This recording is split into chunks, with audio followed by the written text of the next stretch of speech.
प्यारे साथियों, आज की क्लास में हम आपको सिखाने वाले हैं कि आप लोग भिन्नों को अवरोही क्रम में कैसे लिखेंगे। तो चलिए हम लोग देखते हैं। तो स्टूडेंट्स, कुछ बातें आप लोग समझ लीजिए। अवरोही क्रम का मतलब क्या है, सबसे पहले आप इस बात को समझिए। अवरोही क्रम में लिखने का मतलब क्या है, आप कैसे लिख दोगे कि भिन्न आपकी अवरोही क्रम में अरेंज हो जाएंगे। तो सबसे पहले आप लोग आरोही क्रम को समझ लीजिए, अवरोही क्रम को समझ लीजिए। तो आप समझिए, हमारे पास कुछ इस तरीके से भिन्नें लिखी गई हैं। आपके पास कुछ इस तरीके से संख्याएं और इन्हीं संख्याओं के माध्यम से अवरोही क्रम क्या है इसको हम आपको समझा देंगे। ठीक है,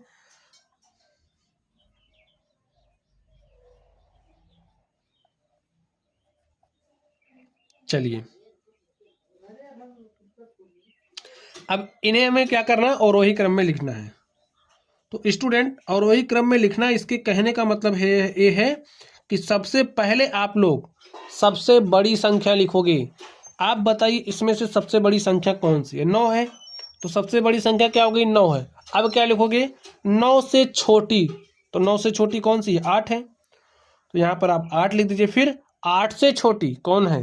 7 है। तो 7 लिख दीजिए। 7 से छोटी देखिए कौन सी संख्या दिख रही है यहाँ पर? 5। तो यहाँ पर 5 लिख दो। अब बताइए 5 से छोटी कौन सी संख्या है? यहाँ पर 3 दिख रहा है, तो 3 लिख दो। फिर 3 से छोटा 2 है और 2 से छोटा 1 है। यही हमारा क्या है? अवरोही क्रम। अवरोही क्रम का मतलब डिक्रीजिंग ऑर्डर। सबसे पहले आप सबसे बड़ी संख्या लिखोगे, फिर उससे छोटी, फिर उससे छोटी, फिर उससे छोटी, और लास्ट में सबसे छोटी। ठीक। और अगर आप लोग चाहते हो आरोही क्रम को समझना, भिन्नों को आरोही क्रम में कैसे लिखते हैं, तो वीडियो के डिस्क्रिप्शन बॉक्स में आपको एक वीडियो का लिंक मिलेगा, वहां पर आरोही क्रम को हमने अच्छे से समझाया है, आप लोग उसको पढ़ लेना। तो चलिए हम लोग आज की क्लास में सीखने वाले हैं कि भिन्नों को अवरोही क्रम में कैसे लिखेंगे। तो स्टूडेंट्स, वहां पर हमने आपको यह भी सिखाया है कि अगर आपके पास कोई भी भिन्न लिखी गई है तो भिन्नों को कौन सी भिन्न बड़ी है, कौन सी छोटी, इसको आप कैसे पहचानोगे, उस वीडियो में हमने इस बात का भी उल्लेख किया है। तो चलिए आप लोग ध्यान से देखिए, यहाँ पर आप लोग समझिए। अब हमें क्या करना है, इसको अवरोही क्रम में लिखना है। तो चलिए लिख देते हैं। अब आप बताइएगा कि सबसे पहले हम किस संख्या को लिखें। देखिए, जब हमारे पास समान हर वाली भिन्नें हों, समान हर वाली भिन्नें यानी कि ऐसी भिन्नें जिनका हर क्या हो? समान हो, तो जिस भिन्न का अंश बड़ा हो वो भिन्न बड़ी होती है। तो आप इसी कॉन्सेप्ट का इस्तेमाल करिए। देखिए, हर सबके समान है, तो जिस भिन्न का अंश बड़ा होगा वो भिन्न क्या हो जाएगी? बड़ी। तो बताइए सबसे बड़ा अंश किस भिन्न का है? इसी भिन्न का ना। तो ये हमारी सबसे बड़ी हो गई, लिख दो। अब इससे छोटी, भाई 9 से छोटी कौन सा अंश है? 7 है। तो लिख दो 7/3।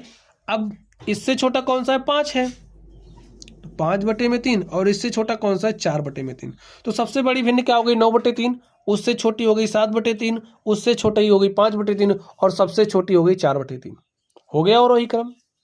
चलिए अब आप लोग यहाँ पर ध्यान से देखिए, ये हमारी पहली स्थिति हो गई कि अगर आप लोगों को समान हर वाली भिन्नें मिल रही हैं तो उनको आप अवरोही क्रम में कैसे लिखोगे। ठीक। चलिए यहाँ पर आप लोग ध्यान से देखिए।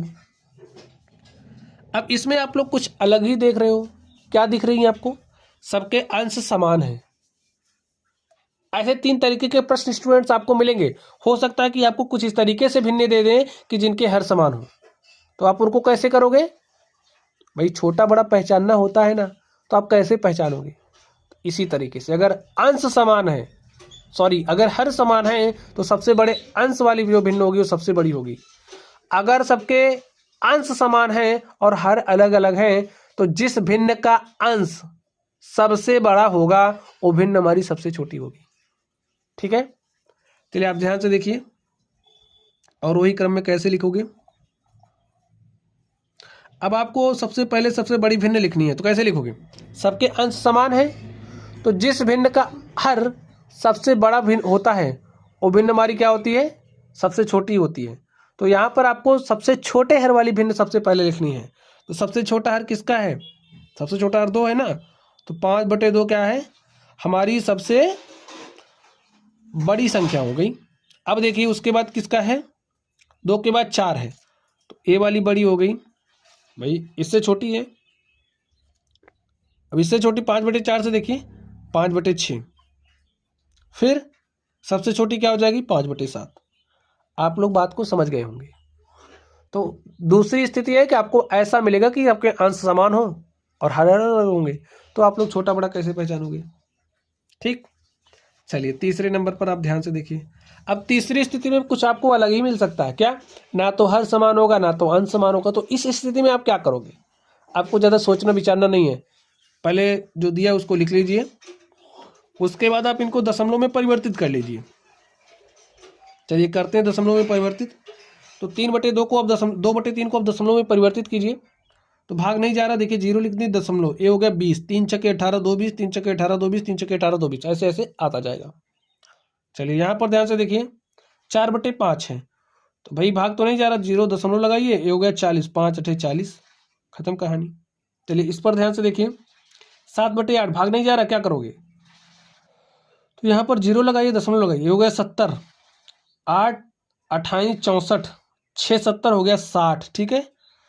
तो 8 7 56, 4 60, 40 हो गया, 8 5 40। दशमलव में बदलना जानते हो ना? अगर आपके पास कोई भिन्न दी गई, देख लीजिए। चलिए मैं आपको इसको बदल करके दिखाते हैं। आप 7 में भाग दे रहे हो किससे? 8 से। अब भाग तो जा नहीं रहा, कितनी बार गया? 0 बार, दशमलव लगा दिया।